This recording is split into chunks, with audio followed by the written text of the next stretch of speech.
আজকে আলু আর চিম দিয়ে একদম গরমের যে ঝোলটা হয় পাতলা ঝোল সেটা করে তোমাদেরকে দেখাবো একদম সোজাভাবে। দেখে নাও আমি মাছের ঝোলটা কিভাবে করছি আলু আর চিম দিয়ে।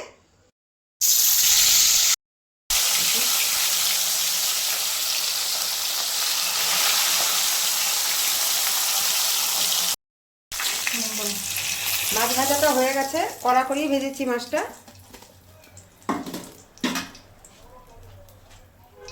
আবার দেবো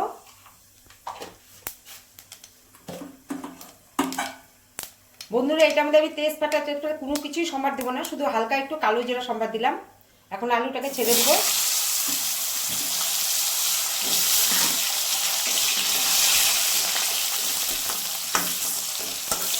আমরা তো কাতল মাছের ঝোলের মধ্যে জিরে সম্বাদ দিই, তেজপাতা সম্বাদ দিই, কিন্তু এটা আমি আগে পাতলা গরমে ঝোল করছি দেখে আমি কালো জিরা সম্বাদ দিলাম।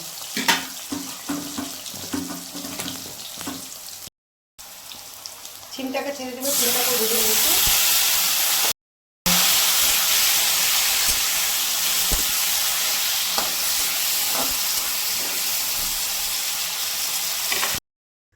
একটু আদা বাটা দিচ্ছি আর একটু জিরে গুঁড়ো।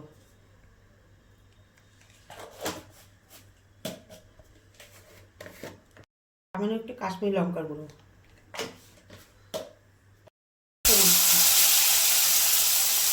এটা টমেটো।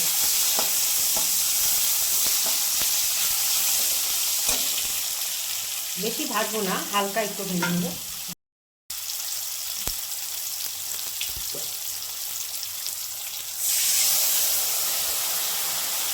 অল্প একটু বাটি দিয়ে জল দেবো, হালকা একটু জল দেবো।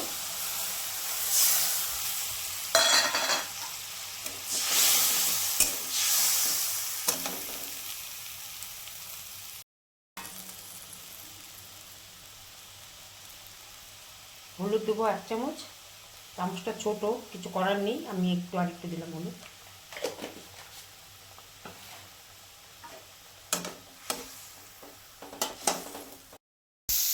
বন্ধুরা, এখন ওই মশলাটা ভাজা হয়ে গেছে,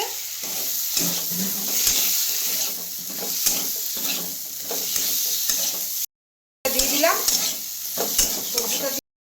সবজিটা দেওয়া হয়ে গেছে, এখন একটু মশলাটাকে একটু ভাজা ভাজা করে নেব।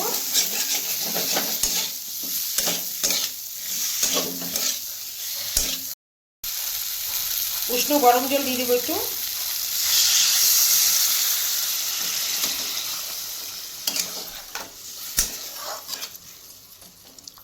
ছিম আলু দিয়ে কিন্তু বন্ধুরা মাছের ঝোল খেতে খুব ভালো লাগে। গরমকাল তো পাতলা করে একটু ঝোল করলে খুবই ভালো লাগে।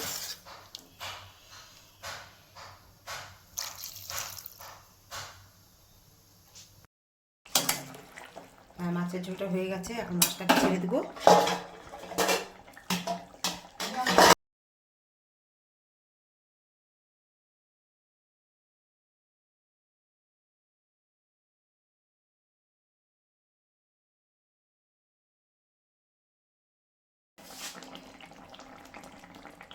একটু লবণ দিতে ভুলে গেছিলাম বন্ধুরা, একটু লবণ দিয়ে দিলাম। দেওয়া হয়েছে কিন্তু কম দেওয়া হয়েছে। অল্প একটু হালকা চিনি দেবো।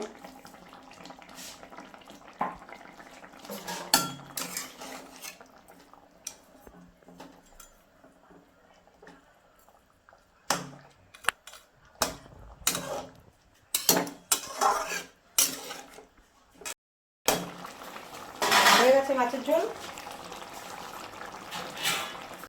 ধনেপাতা দিয়ে দিচ্ছে বন্ধুরা, এটা আমি দেখাতে পারিনি।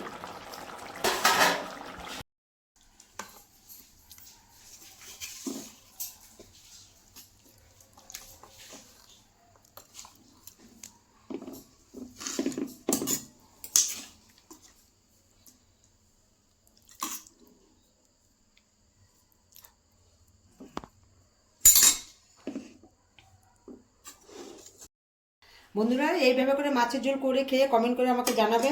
এরকম হালকা পাতলাই রান্না করেছি ছিম আলু দিয়ে, আশা করি তোমাদের ভালোই লাগবে। আর ভালো লাগলে অবশ্যই শেয়ার কমেন্ট করবে, ভালোবাসা দেবে। টাটা।